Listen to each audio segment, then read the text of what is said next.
Here's something you may find interesting, especially now that we've spent some time talking about miniature sound systems, DSP correction, different enclosure orders, and a variety of ways to channel pressure between chambers. This is the UBOOM omnidirectional speaker from EarFun, and in honor of the company's 1-year anniversary, here's a little show and tell.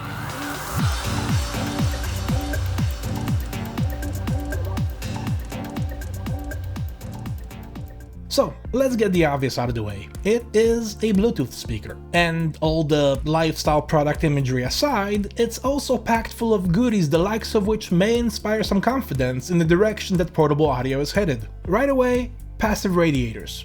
2 of them, loaded back to back with a pair of 45mm extended range drivers in the common chamber of this 4th order bass reflex arrangement. Confined to an overall volume of around 0.8 liters along with a Bluetooth receiver, a DSP, a 24-watt amplifier, and a 2200 mAh battery, the 2 drivers share a net volume of less than half a liter, making the use of passive radiators quite sensible. But what do all these words I just said mean to a listener? We'll do some testing here momentarily, but first let's have a quick look at the controls. Power, Bluetooth, volume down, multifunction, volume up, and mountains. So if you're looking for a change of scenery, just press here and mount.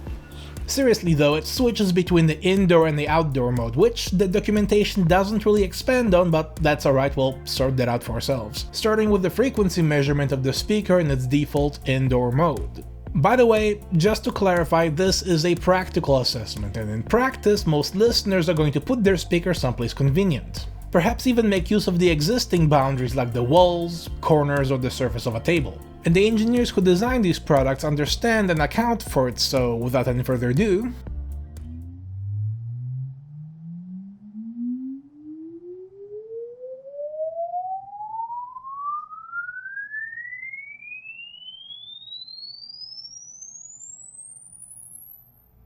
here's our practical response, taking it a distance of about 1 meter. Immediately we can see a small boost between 70 and 150 Hz. This is common practice in creating the impression of a solid bass extension even if the unit itself doesn't play much below 60 Hz. And as we move further up the scale, the response looks incredibly well equalized and doesn't begin to fall off until around 4 kHz. But now let's switch over to the outdoor mode, mountains, and do another frequency sweep.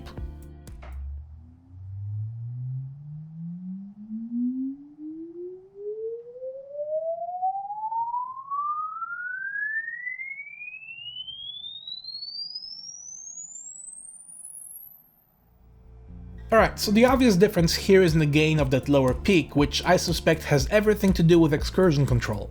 Presumably, when you're out in the open, the ground plane is your only available boundary, so feeding more power to the driver as you raise the volume isn't going to result in proportionately more bass, just more excursion.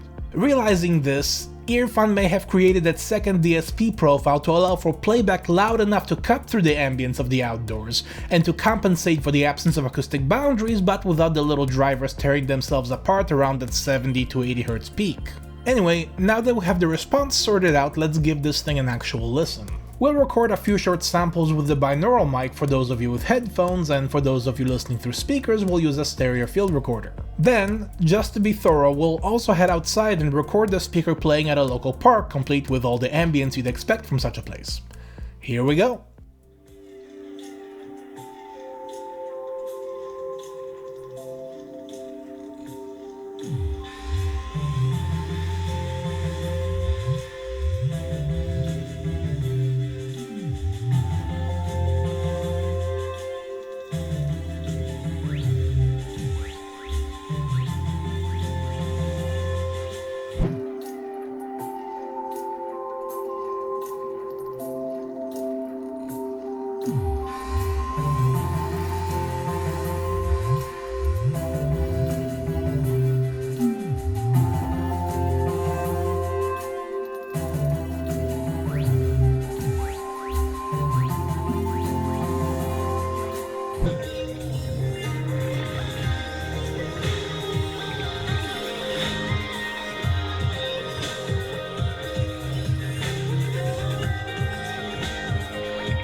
near-field action happening.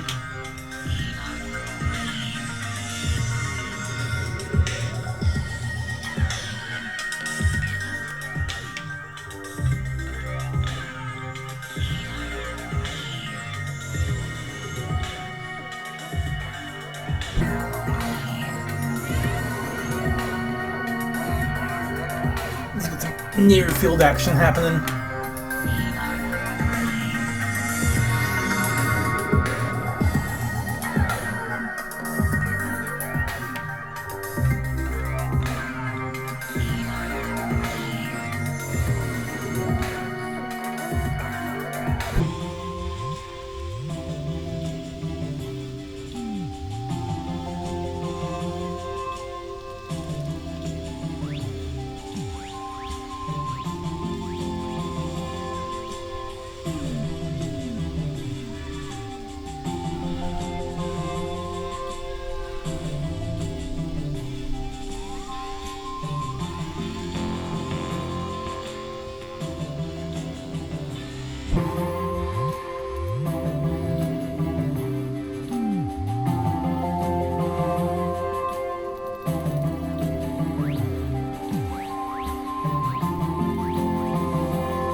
Let's move the ground plane for a second.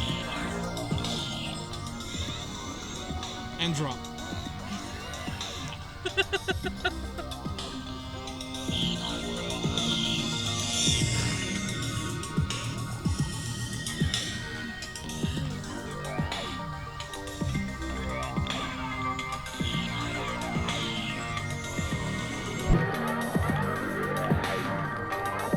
Let's move the ground plane for a second. And drop.